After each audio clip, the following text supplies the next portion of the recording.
Kathryn Jacobsen specializes in global health epidemiology. She explains there is still a great deal of uncertainty surrounding the virus and that having a broader definition can be useful when diagnosing new cases. When there's an emerging infection like this that we had never seen before until less than 2 months ago, it takes time to figure out what it is and how it behaves. We just got a name for this condition. That's new. And so changing the definition is expected. Again, it's just that right now everything feels a little uncertain epidemiologically as we're learning more.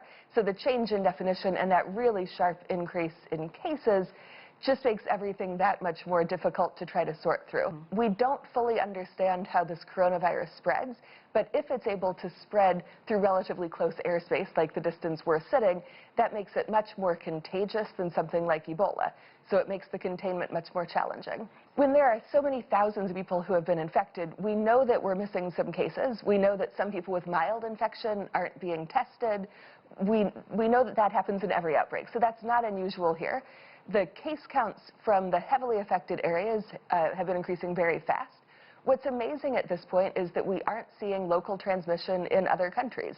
So that's a positive sign that this is being contained despite those large numbers within the heavily affected areas.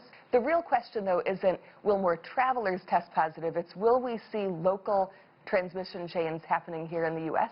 We aren't seeing that yet, but that's the concern that we'll be monitoring for weeks to come.